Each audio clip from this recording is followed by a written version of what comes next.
จักรวรรดิรัสเซียมหาอำนาจที่ชาติตะวันตกก็พากันยำเกรงแต่มีอยู่ตระกูลหนึ่งรัสเซียที่วันแน่ยังแพ้เลยไรผู้ครองนครแห่งตุลาชายายักษ์แห่งตุลาแล้วมันใครล่ะผู้กองตระกูลผู้มั่งมีจากเนเธอร์แลนด์ไม่ใช่ที่ไหนอื่นคาร์โบเดตมันน่ากูตรงไหนเนี่ยแค่ตระกูลธรรมดาเองคิดผิดละพลทหารคิดอย่างนั้นไม่ต่างอะไรจากฆ่าตัวตายทำไมมองเผินๆไม่มีอะไรใช่ไหมล่ะแต่ที่จริงแล้วบอกเลยว่าใครไปยุ่งกับเธอมีแต่ได้เป็นศพในสภาพที่สัปเหร่อยังไม่รับฟังนะทหารคนนั้นนั่งอึ้งไปพักใหญ่จนพูดอะไรไม่ออกผู้กองจึงเล่าต่อนี่แหละที่มาของคำว่าอย่ามองใครที่ภายนอก3 กรกฎาคม 1912 พระราชวังฤดูหนาวกรุงเซนต์ปีเตอร์สเบิร์กจักรวรรดิรัสเซียเสียงเพลงวงคอร์เนตโตยังคงบรรเลงต่อไปจนจบเพลงทุกคนลุกขึ้นปรบมือและเดินออกจากห้องไปคนที่มาดูส่วนใหญ่เป็นเชื้อพระวงศ์ชั้นสูงอย่าได้คิดเลยว่ามีชนชั้นล่างเข้ามาชมทุกคนพากันออกจากห้องแสดงก่อนที่จะมีผู้หญิงคนหนึ่งที่สูงโปร่งมากลุกขึ้นและเดินออกจากหอประชุมมุ่งหน้าไปที่คนขับรถม้าแล้วให้เขาพาเธอไปส่งที่สถานีรถไฟผู้หญิงคนนี้แต่งตัวดูดีมีภูมิฐานมากไม่ต่างอะไรจากสมาชิกราชวงศ์โรมานอฟเธอผู้นี้เดินเร็วมากจนหลายคนเดินตามไม่ทันและเธอคนนั้นก็เดินขึ้นรถไฟไปเสียแล้ว The Last of Romanov ปฏิวัติบอลชีวิกโค่นโรมานอฟ EP 1 บอลชีวิกีทูลานักปฏิวัติแห่งตุลาให้เสียงภาษาไทยโดยเอนโทนีสตูดิโอโรงแรมอัลเฟรดนครตุลาจักรวรรดิรัสเซีย5 กรกฎาคม 1912ผู้หญิงคนเดิมขับรถยนต์ฟอร์ดโมเดลทีมุ่งหน้าเข้ามาที่โรงแรมแห่งนี้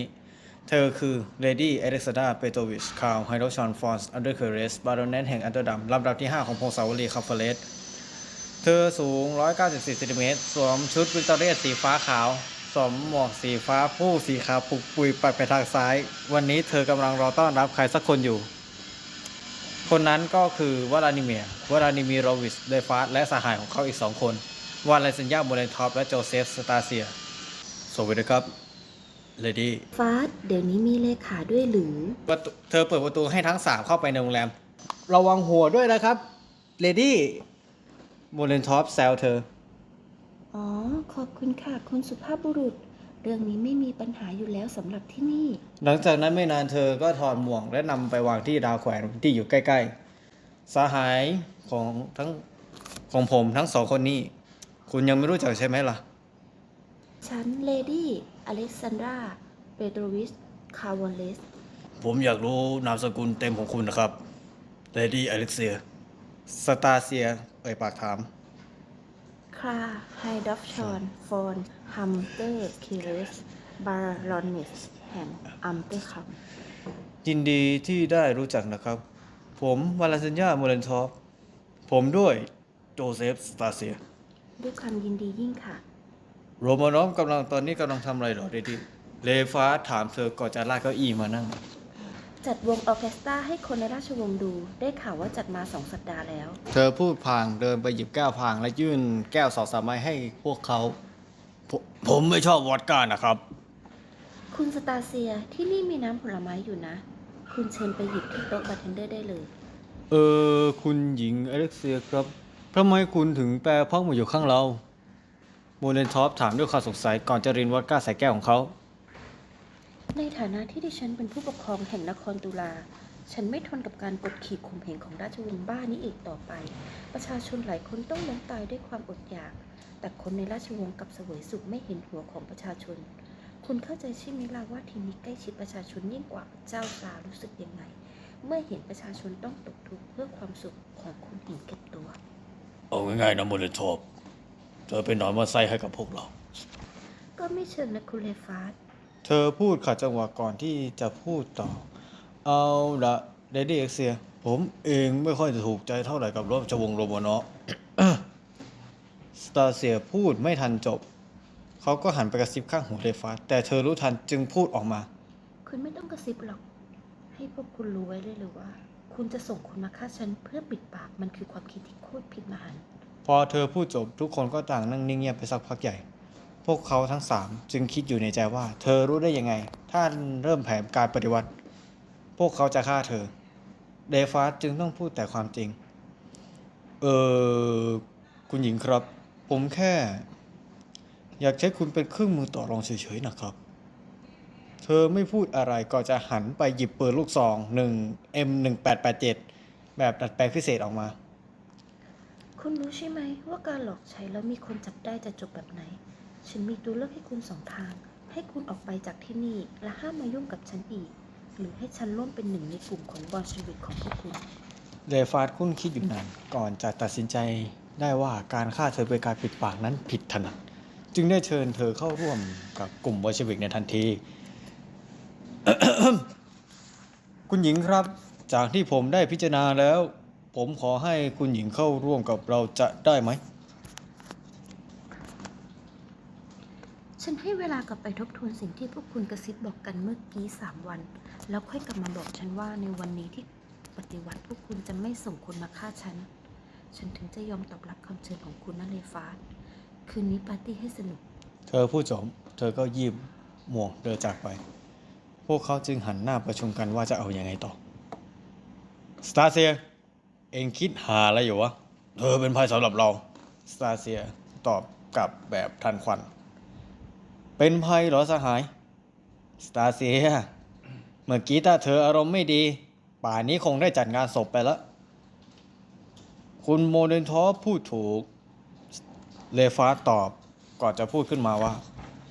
เธอไม่ชอบให้ใครมาเอารัดเอาเปรียบหรอกนะ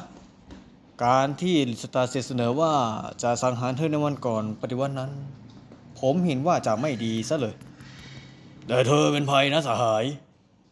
เป็นภัยที่เราควรให้เธอเข้าร่วมกับเรา เมื่อปฏิวัติเสร็จเราก็จะแต่งตั้งเธอให้เป็นผู้ว่าการนครตุลา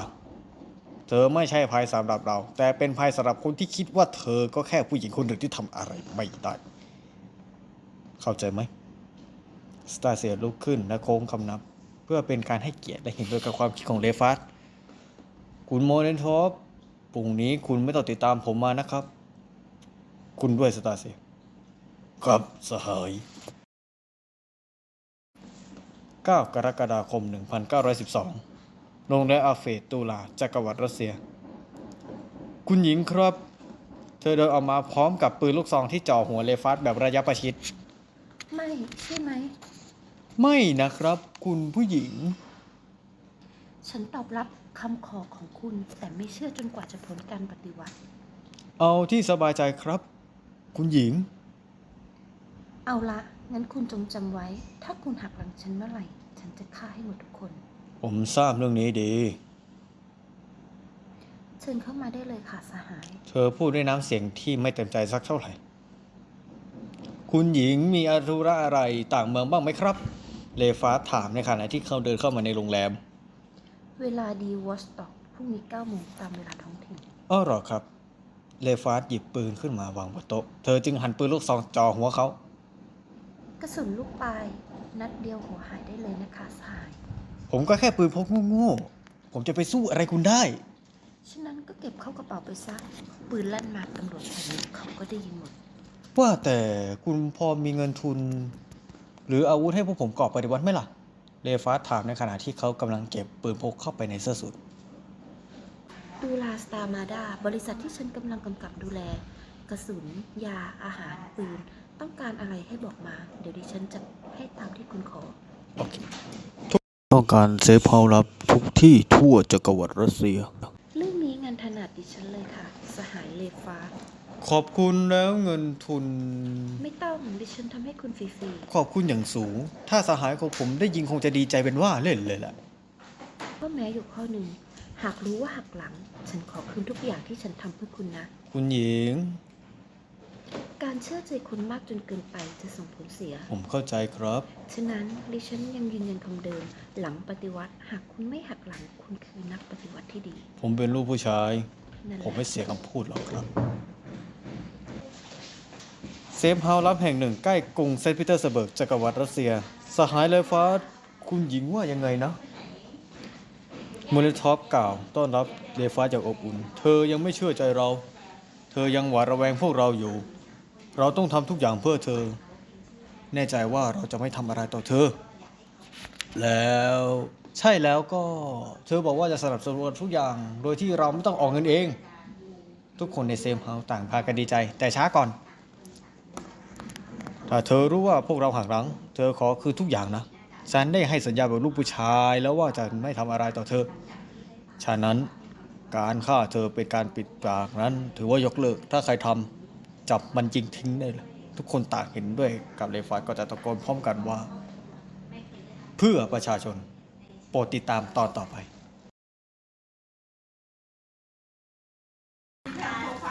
เลฟาสจะ จะฟาดถ้าเลฟาสพลาดเดี๋ยวพี่เกดจะฟาดนะคะ ตีเทียบ โอ้ย ยังไม่รู้ตัวคะใช่ค่ะเอิร์ธคุณสเตฟานรอแป๊บหนึ่งนะคะเมื่อกี้โรงเรียนสีเทพ ให้ทั้งสามเข้าไปในโรงแรม ระวังหัวด้วยนะครับเรดี้อ๋อ ไม่ใช่ของฉัน